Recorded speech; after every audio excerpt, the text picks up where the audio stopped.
जय श्री राम मेरे प्यारे भाई और मेरे प्यारे बहन। तो मैं बहुत बढ़िया हूँ और आशा करता हूँ कि भाई और मेरे प्यारे बहन आप लोग भी अच्छे होंगे।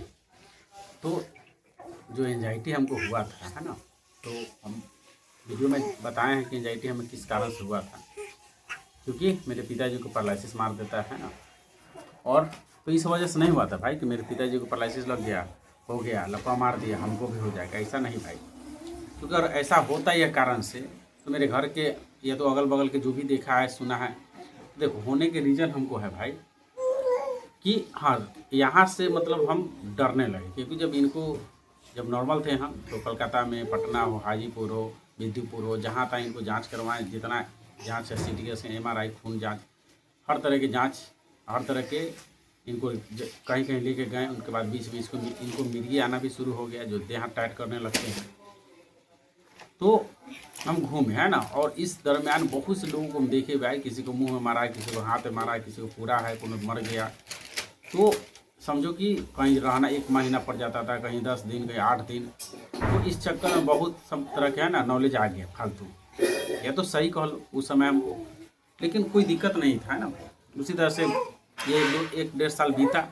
उसके बाद ये सब इनको मतलब यह सब चीज़ से परेशानी से मतलब जूझ ही रहे थे। और घर में आर्थिक दिक्कत हो गया, क्योंकि मेरे पिताजी ही कमाने वाले थे, वो गिर गए तो भाई पैसा की दिक्कत होने लगा, और घर में कुकराहट होने लगा। बहुत तरह के हर घर में होता ही होगा। और इसी दरमियान हम है ना कि खान पीन मेरा बहुत कम हो गया है ना, टेंशन लेने लगे, बात बात पर टेंशन लेने लगे और डर गए। क्योंकि हमको पता चल गया था भाई कि जो भी आदमी को BP बढ़ेगा और लकवा मार जाएगा, यानी पैरालिसिस, हेमरेज, ब्रेन हेमरेज हो जाएगा, या तो हार्ट अटैक। तो क्या हुआ कि एक दिन हमको भी है ना टेंशन की वजह से खाना वाना कम खाने, कमजोर शरीर हो गया था, हम डर गए, मैं पैनिक हो गया, पैनिक अटैक आने लगा, दम लगा कि अब BP बढ़ गया या तो हार्ट अटैक, कुछ ना कुछ हो जाएगा, मर जाएंगे। और उस दिन से मेरा शुरुआत हो गया, 2 सालों तक ले चला लगभग। तो मेरा कहने का मतलब यह है भाई कि जब हुआ तो हम डॉक्टर के पास गए है ना, जांच करवाएं, दवा खाते रहें, ठीक नहीं हुआ तो हर तरह के जांच होते रहा, तिले CT स्कैन, तिले दिल का, तिले क्या बोलते हैं उसको, खून जांच, तिले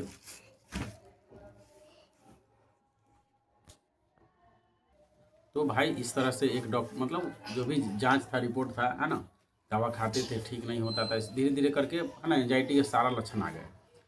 यहाँ तक नींद भी हमको नहीं आने लगा है ना, इंसोम्निया कह सकते हो उसको, दवा खा के सोना है, पेट इतना दवा खा लिए जा रहा है ना, और कि पेट खराब रहने लगा, हमेशा गैस बनता था, लाइटिंग ठीक से खाना पचता नहीं था, हमेशा खाते थे एक दाना, जाते थे 4-5 बार, फिर भी साफ नहीं होता था पेट, ठीक है।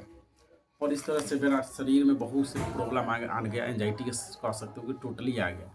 अब हम इसी दरमियान में है ना कोई कभी कभी ओझा के पास जाते थे, वो भी पैसा मतलब लेते थे, और जंतर उंतर, झाड़ फूँक, इसी तरह से आयुर्वेदिक, होम्योपैथिक है ना, डॉक्टर चेंज करते रहे, लेकिन बीमारी बढ़ते रहा, कम नहीं हुआ है ना। लेकिन हम यह कह रहे हैं कि भाई ये सब जितना दवा, जो भी पैसा लगभग 1-1.5 लाख रुपया है ना, 2 लाख रुपया चला गया। जो हम काम करते थे उसको तो छोड़ ही दीजिए भाई। तो जो 1.5-2 लाख रुपया गया, तो इस तरह से हम खाना भी बहुत तरह के छोड़ दिए थे। जैसे चावल है ना, भात, गांव में भात बोलते हैं, चावल, वो खाना हम 1.5 साल तक ले बंद कर दिए है ना। और अकेले घूमना फिरना है ना कुछ। तो मेरा कहने का मतलब यह है भाई, चावल इसलिए नहीं खा रहे थे या जो भी नहीं पचने वाला, क्योंकि इसे गैस बनता था। और बार बार जांच करा रहे थे, डॉक्टर सजेशन दे रहे थे, चेंज हो रहा, जांच में कुछ निकल नहीं रहा था है ना, कोई नॉर्मल ही रिपोर्ट था सब चीज़, चाहे हार्ट का हो, या तो ब्रेन का हो, या तो BP हो है ना। एक बार उस समय बढ़ा था, उसके बाद सब चीज़ ठीक है रहता था।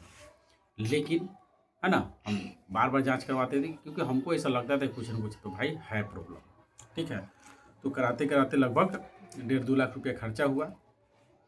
लास्ट में पता चला कि भाई है ना कि भाई, जब हमको भी समझ में आने लगा यार इतना दिन से जांच हो रहा है और कुछ निकल नहीं रहा है, दवा खा भी रहे हैं तो सिम्टम आ ही जा रहा है, घबराहट, बेचैनी हो ही जा रहा है, BP जो भी है, अनईजी सा, अनरियल सा, चक्कर जैसा, गैस बन ही रहा है, बार बार खाना खा, सब चीज़ खाने के दरमियान भी ये सब हो ही रहा है, कोई सुधार नहीं। बस दवा खाते थे, कहीं जा रहे हैं तो ओझा भी रहे, तो जहाँ तो वहाँ थोड़ा लगता था थोड़ा देर के अब ठीक हो जाएंगे, लेकिन ऐसा होता नहीं था। फिर है ना इस तरह के फेज, यानी एंजाइटी वाला फेज चलते रहता था। तो इस तरह से हम 1.5 साल तक ले परेशान रहे, और लगभग 1.5-2 साल कह सकते हैं ना। उसके बाद हमको पता चला यह है ना, क्योंकि हम भी, कोई आदमी होता है ना गांव में भाई, बड़ बुजुर्ग, तो उनसे पूछे तो उन्होंने समझाया कि भाई तुमको मैनिया रोग हो गया है, मन का रोग, जिसको इंग्लिश में एंजाइटी कह सकते हो, भ्रम कह सकते हो। तब हमारे यूट्यूब पर सर्च, तब पता गूगल पर सर्च किए, तब पता चला कि एंजाइटी भाई क्या चीज़ होता है, डिप्रेशन क्या होता है, स्ट्रेस। तब हमको पता चल गया, क्योंकि भाई मेरा जांच इतना दिन से नॉर्मल था, कोई रोग निकल नहीं रहा है। तब जाके हम है ना इसको नेचुरल तरीक़ा से बिना दवा के, है ना, बिना कोई काउंसलिंग के, और इस पर खुद काम करके, है ना, इससे हो गया। तो भाई लगभग हम 6 महीना में इसको पूरी तरह से ना ठीक किए थे। लेकिन अब ऐसे मेरा मानना है कि आदमी, हालांकि हम 1 महीना में लगभग समझ गए थे कि है ना निकल भी गए थे, लेकिन 1% को ठीक करने, मतलब 1% जो था एक्सपोजर वाला पार्ट भयानक, उसको बर्दाश्त नहीं कर पाते थे ना, हिलने लगते थे, फिर वही सब जांच कराने लगते थे ये सब। तो उसको तो मेरा टोटली है ना 6 महीना लग गया था।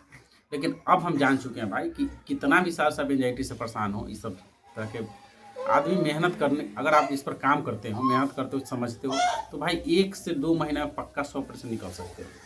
तो बस मेरा कहने का मतलब है कि भाई आप दवा और जो भी सब चीज़ है, इससे आप है ना परेशानी झेलने के लिए शक्ति मिल सकता है, लेकिन परमानेंट निकलना है तो भाई आपको खुद है ना मेहनत करना पड़ेगा, चीज़ों को समझना पड़ेगा, और तभी जाके आप 100% है ना निकलिएगा नेचुरल ढंग से। तो यह वीडियो आपके लिए बहुत हेल्पफुल रहा होगा। अगर आपको अच्छा लगा है भाई, लगा ही होगा भाई, तो मेरे चैनल को सब्सक्राइब, लाइक ज़रूर कर दे, और अपना ध्यान रखें। राधे राधे।